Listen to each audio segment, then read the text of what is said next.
नमस्कार, आप देख रहे हैं बीसीसी न्यूज। मैं हूं रमा धीमान। आइए बुलेटिन की शुरुआत करें, लेकिन उससे पहले हेडलाइंस।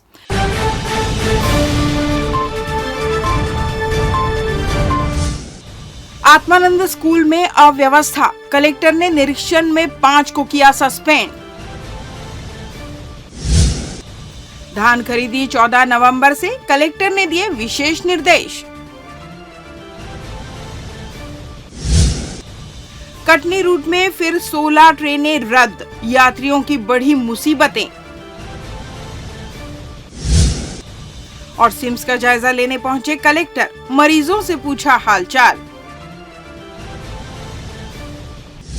हेडलाइंस के बाद खबरें विस्तार से।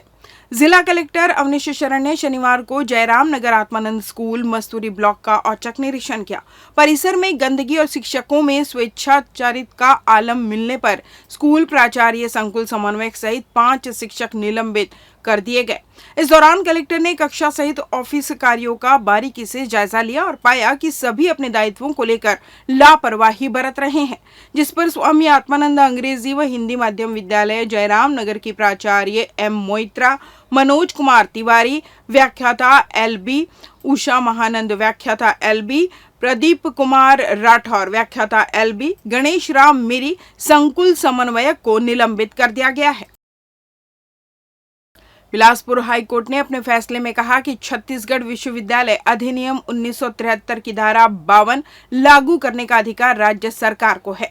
विशेष परिस्थितियों में राज्य शासन को यूनिवर्सिटी की प्रशासनिक प्रक्रिया में दखल करने का अधिकार है। इस आदेश के साथ ही हाईकोर्ट ने बस्तर यूनिवर्सिटी के पूर्व कुलपति की अपील को खारिज कर दिया। दरअसल धारा 52 के तहत तत्कालीन कुलपति को पद से हटाने के खिलाफ याचिका दायर की गई थी। राज्य शासन ने वित्तीय अनियमितता बरतने और प्रशासनिक गड़बड़ी करने को लेकर बस्तर यूनिवर्सिटी के कुलपति प्रोफेसर NDR चंद्रा को पद से हटा दिया था। राज्य शासन ने यह कार्रवाई धारा 52 के तहत की थी। राज्य सरकार ने इन आरोपों की जांच के लिए एक जांच समिति भी गठित की। जांच रिपोर्ट से पता चला कि विश्वविद्यालय प्रबंधन में गंभीर खामियां हैं और वित्तीय अनियमितताएं भी की गई हैं, जिसके बाद कुलपति प्रोफेसर चंद्रा को हटाने के लिए अधिसूचना जारी की गई। राज्य शासन के इस आदेश के खिलाफ कुलपति चंद्रा ने हाईकोर्ट में याचिका दायर की।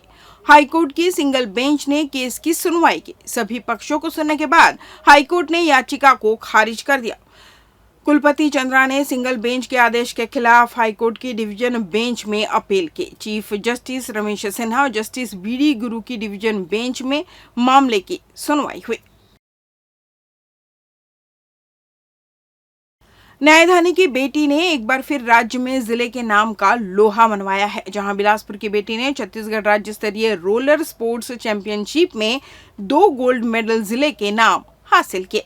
मिली जानकारी के अनुसार बिलासपुर जिले के सरकंडा स्थित एक निजी स्कूल में पढ़ने वाली 5 वर्षीय अवीरा विमल ने शुरू से ही स्केटिंग में काफी रुचि ली, जिसको लेकर पिता शिक्षक अवधेश विमल ने बखूबी समझा और अवीरा विमल को ए फ्रैंकलिन कोच के माध्यम स्केटिंग की ट्रेनिंग कराई, जिसके बलबूते छत्तीसगढ़ राज्य स्तरीय रोलर स्पोर्ट्स चैंपियनशिप में अवीरा विमल को बिलासपुर जिले का नेतृत्व करने का मौका मिला। जहां रायपुर में आयोजित 17वीं छत्तीसगढ़ राज्य स्तरीय रोलर स्पोर्ट्स चैंपियनशिप 2024 स्केटिंग में छत्तीसगढ़ के विभिन्न जिलों से अलग अलग आयु समूह के लगभग 250 खिलाड़ियों ने हिस्सा लिया। उक्त आयोजन में अवीरा विमल ने 5 से 7 वर्ष आयु समूह में भाग लेते हुए अपने आयु समूह की 2 दौड़, 1 लैप 200 मीटर और 2 लैप 400 मीटर में अपने उत्कृष्ट खेल का प्रदर्शन करती हुई दोनों ही दौड़ में प्रथम स्थान के साथ स्वर्ण पदक प्राप्त किया। अवीरा विमल ने अपने पदक का श्रेय अपने कोच ए फ्रैंकलिन, परिवार के सदस्यों, साथी खिलाड़ी एवं विद्यालय लिटिल स्किल्स वर्ल्ड स्कूल को दिया है। राज्य स्तरीय स्वर्ण पदक विजेता अवीरा अपने इस प्रदर्शन से काफी खुश एवं उत्साहित है और अब उनका लक्ष्य अगले महीने मैसूर में होने वाली नेशनल चैंपियनशिप में भाग लेकर पदक प्राप्त करना है। अभी ये RSFI का टूर्नामेंट हुआ है स्टेट लेवल का, जिसमें इसने अपने एज ग्रुप में 5 टू 7 में इसने 2 इवेंट्स किए थे, एक फर्स्ट लैप का और दूसरा सेकंड 2 लैप्स का। तो 1 लैप में इसने गोल्ड मेडल जीता और 2 लैप में भी गोल्ड मेडल जीता हुआ है। और इनकी प्रैक्टिस लगभग 7 से 8 महीने के आसपास हो रही है और ये सुबह-शाम दोनों टाइम मतलब कंटिन्यूअसली प्रैक्टिस कर रही है।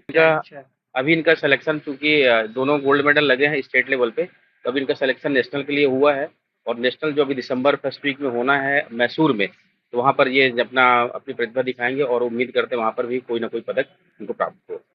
कलेक्टर अवनीश शरण ने अधिकारियों की मंथन सभा कक्ष में बैठक लेकर धान खरीदी की तैयारियों की समीक्षा की। राज्य सरकार के इस सबसे बड़े किसान हितैषी अभियान का आगाज इस माह की 14 नवंबर से होगा।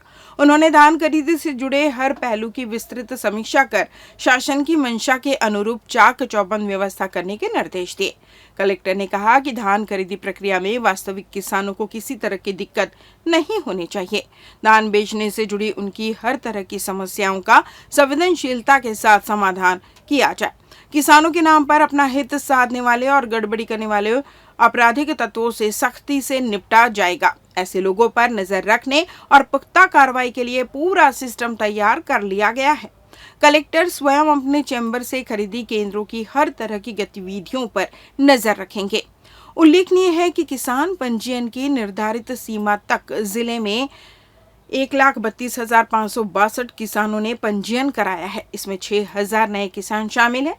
जिले में स्थापित 140 धान खरीदी केंद्रों के जरिए वे अपना धान बेच पाएंगे। टोकन इश्यू करने शुरू कर दिए गए हैं। एसडीएम अपने अनुविभाग के नोडल अधिकारी होंगे।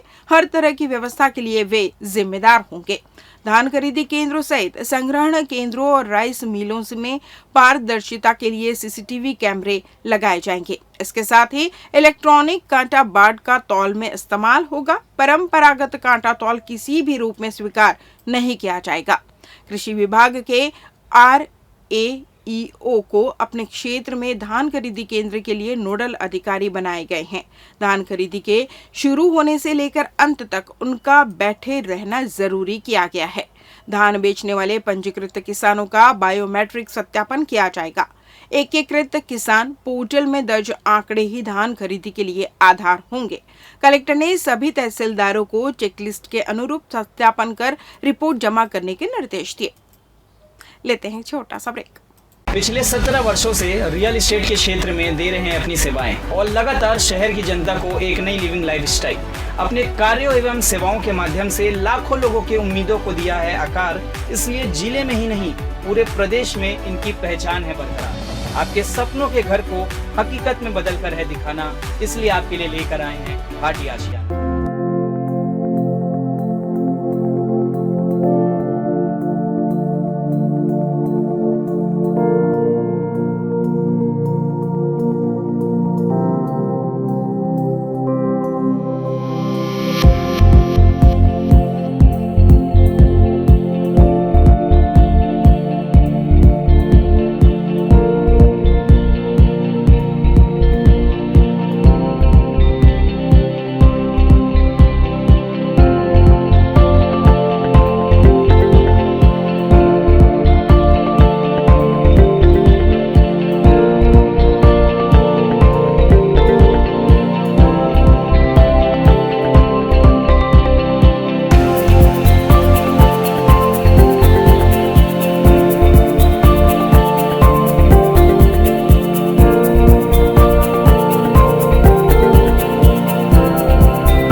ब्रेक के बाद आपका स्वागत है। बढ़ते हैं अगली खबर की ओर।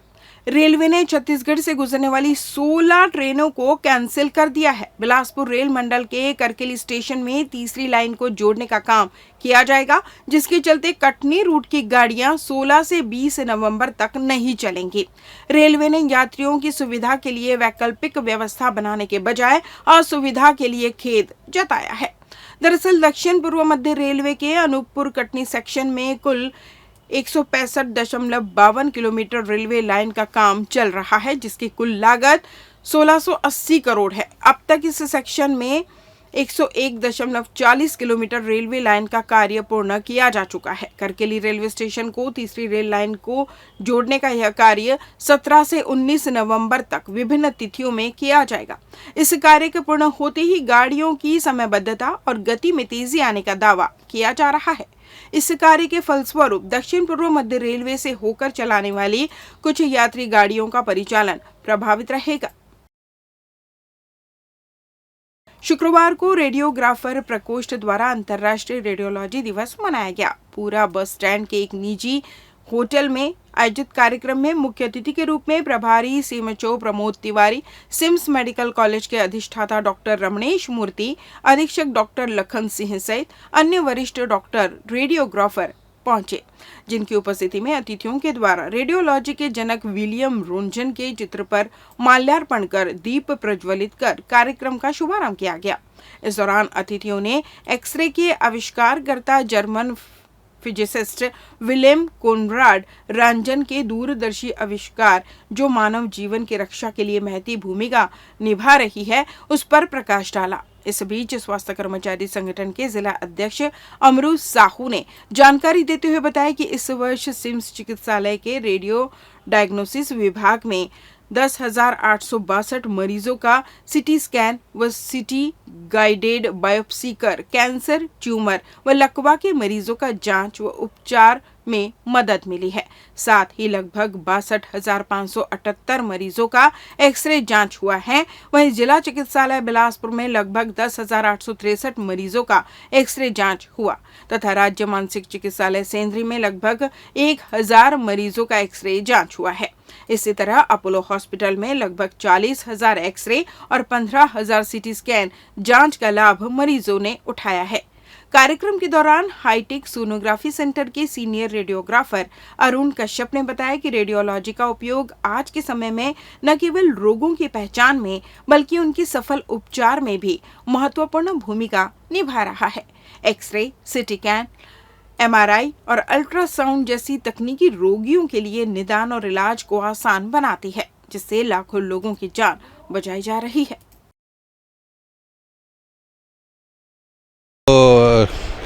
मैं रेडियोलॉजी टेक्नीशियन, सीनियर टेक्नोलॉजिशियन।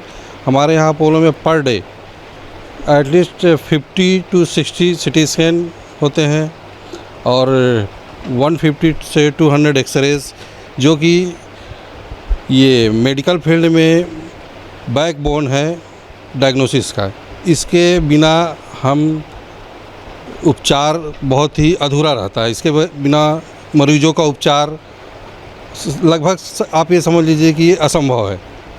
इसी से सारा डायग्नोसिस होता है, सारा कुछ पता चलता है, क्लियर होता है, तो जिसमें डायग्नोसिस में बहुत ज़्यादा हेल्पफुल मिलता है और ये मरीजों का उपचार करने में बहुत ही ज़्यादा सहायता प्रदान करती है। आज अंतर्राष्ट्रीय रेडियो दिवस के रूप में मनाया जाता है, क्योंकि आज ही के दिन विलियम कोनराड रांजन द्वारा एक्सरे का आविष्कार किया था और एक्सरे के आविष्कार के बाद मानव जीवन में इसका उपयोगिता मरीजों के उपचार में, ट्यूमर में और गर्भवती महिलाओं महिलाएं जो बांझपन की शिकार हो जाती हैं या जिनके आहार नाल में समस्या होती है, उसका बेरियम एनीमिया के रूप में, बेरियम सॉलो के रूप में, बेरियम फॉलो थ्रू बहुत सारी जांच होती है, इन्वेस्टिगेशन होता है एक्सरे में, या फिर सीटी स्कैन में भी बहुत सारे एनजीओज़ हैं, सीटी गाइडेड बायोप्सी है। ऐसे बहुत सारे एक्सरे के आविष्कार ने प्रदेश के विभिन्न जिलों में तैनात राज्य पुलिस सेवा के अतिरिक्त पुलिस अधीक्षक स्तर के 11 और उप पुलिस अधीक्षक स्तर के 25 पुलिस अधिकारियों का तबादला आदेश गृह विभाग ने जारी किया है, जिनमें कई जिलों के पुलिस अधिकारी प्रभावित हुए हैं। लिस्ट में बिलासपुर एएसपी उमेश कश्यप की जगह जांजगीर एएसपी राजेंद्र जायसवाल को वापस भेजा गया है। वहीं उमेश कश्यप को जांजगीर ट्रांसफर किया गया है। वहीं सीएसपी निमितेश सिंह को पंडरिया एसडीओपी बनाया गया है। कलेक्टर अवनीश शरण ने सिम्स अस्पताल का औचक निरीक्षण किया। उन्होंने विभिन्न वार्डों का दौरा कर व्यवस्थाओं का जायजा लिया, इलाज कराने आए मरीजों से मुलाकात कर कुशलक्षेम पूछा, भोजन की गुणवत्ता का जायजा लिया। कलेक्टर ने मरीजों को बेहतर चिकित्सा सुविधा मुहैया कराने के निर्देश दिए। निरीक्षण के दौरान नगर निगम आयुक्त अमित कुमार, सिम्स के डीन डॉक्टर रमनेश मूर्ति और अस्पताल अधीक्षक डॉक्टर लखन सिंह सहित अन्य विभागीय अधिकारी मौजूद रहे। कलेक्टर ने सबसे पहले दवाई वितरण केंद्र का जायजा लिया। यहां मरीजों के लिए टोकन सिस्टम शुरू किया गया है, जिससे मरीजों को दवा लेने में आसानी हो रही है। कलेक्टर ने इस व्यवस्था पर संतुष्टि जाहिर की। उन्होंने फीमेल मेडिकल वार्ड में मरीजों से मुलाकात कर मिल रहे खाने की गुणवत्ता के संबंध में जानकारी ली। मरीज श्रीमती प्रमिला गुप्ता ने भोजन की गुणवत्ता पर संतुष्टि जाहिर की। उन्होंने बताया कि डॉक्टर और कर्मचारी भी अच्छा व्यवहार करते हैं। कलेक्टर ने सेंट्रल किचन का भी मुआयना किया। कलेक्टर ने लेबर वार्ड, आपातकालीन ward, triage, male female medical ward, surgical ward, MRD, lab, जैव रसायन विभाग, HIV जांच centre, kitchen shed, paying ward, garden आदि का निरीक्षण किया। उन्होंने पेइंग वार्ड का मरम्मत जल्द कराने के निर्देश दिए। अस्पताल में नियमित साफ सफाई रखने के भी निर्देश दिए। इस बुलेटिन में बस इतना ही। अगले बुलेटिन में आपसे फिर मुलाकात, तब तक मुझे दीजिए विदा। नमस्कार।